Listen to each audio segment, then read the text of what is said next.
Pokoknya Rabu saya datang.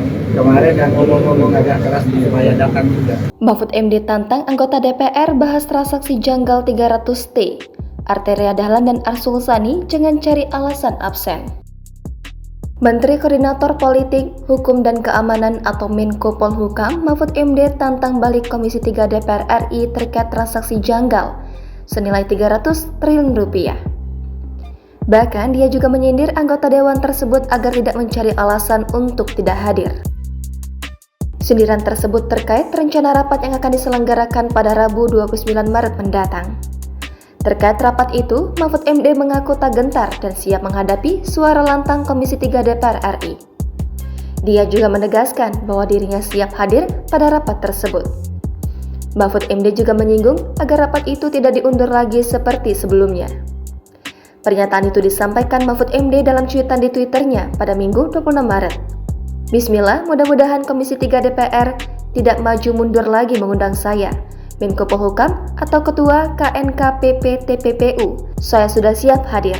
Saya tantang saudara, Beni Kaharman juga hadir dan tidak beralasan ada tugas lain. Begitu juga saudara Arteria Dahlan dan saudara Arsul Sani. Jangan cari alasan absen, tulis Mahfud MD dikutip tribunjambi.com dari Twitter pribadinya pada Minggu 26 Maret. Mahfud MD menantang sejumlah anggota Komisi 3 yang vokal terhadap isu itu untuk hadir dalam rapat itu. Iya, tidak apa-apa. Nanti kan hari Rabu saya diundang. Kita uji keahlian hukum. Uji logika dan uji kesetaraan juga.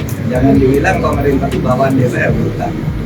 Soal inersialnya dong Pak, kan polisi sudah Udah, pokoknya Rabu saya datang. Kemarin yang ngomong-ngomong agak keras supaya datang juga. Sebelumnya, Masyarakat Anti Korupsi Indonesia atau MAKI berencana melaporkan Pusat Pelaporan dan Analisis Transaksi Keuangan atau PPATK ke Badan Reserse Kriminal Polri.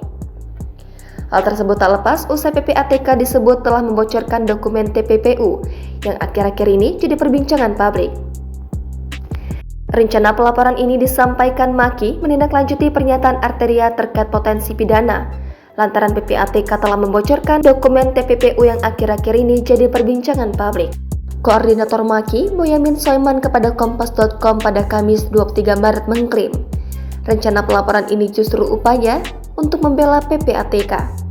Dia menegaskan MAKI ingin memastikan kepada polisi bahwa tindakan PPATK justru sudah benar. Boyamin mengaku memakai logika terbalik dalam membela PPATK.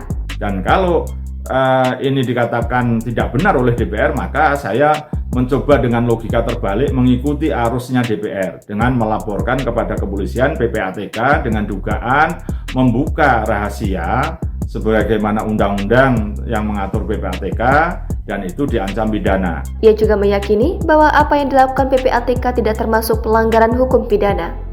Sebab yang disampaikan adalah PPATK adalah hal yang global, tidak orang per orang, dan tidak ada yang dirugikan satu orang pun. Sebelumnya, Menko Polhukam Mahfud MD dan Menteri Keuangan Sri Mulyani disebut terancam hukuman penjara selama 4 tahun. Hal itu karena Mahfud MD dan Sri Mulyani dianggap telah membocorkan soal adanya transaksi janggal di Kemenkel yang jumlahnya mencapai 349 triliun rupiah. Hal tersebut diungkapkan oleh anggota Komisi 3 DPR RI, Arteria Dahlan, saat mencecar Kepala Pusat Pelaporan dan Analisis Transaksi Keuangan atau PPATK, Ivan Yustiavandana, dalam rapat kerja antara PPATK dengan Komisi 3 DPR RI di Komplek Parlemen Senayan, Tanah Abang, Jakarta Pusat pada Selasa 21 Maret lalu. Berikutnya, saya ingin sampaikan begini Pak. Ini saya katakan Pak Ivan clear ini. Ya, tadi sudah ada penjelasan dan kami percaya. Tapi yang bagiannya yang ngebocorin berarti bukan Pak Ivan kan? Yang memberitakan macam-macam itu bukannya dari mulutnya Pak Ivan kan? Bukan dari Pak Ivan. Saya bacakan pasal 11 Pak. Pejabat atau pegawai PPATK, penyidik atau penuntut umum, hakim dan setiap orang itu termasuk juga menteri, termasuk juga Menko Pak. Ya. Yang memperoleh dokumen atau keterangan dalam rangka pelaksanaan tugasnya menurut undang-undang ini wajib merahasiakan dokumen atau keterangan tersebut. Sanksinya Pak, sanksinya setiap orang itu dipidana dengan pidana penjara paling lama 4 tahun. Ini undang-undangnya sama Pak. ini serius gitu loh. Nanti kita juga teman-teman kan kita ada sesi berikutnya untuk bisa klarifikasi.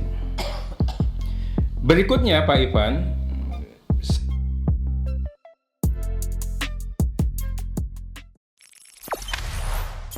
jangan lupa subscribe, share, komen, dan like ya.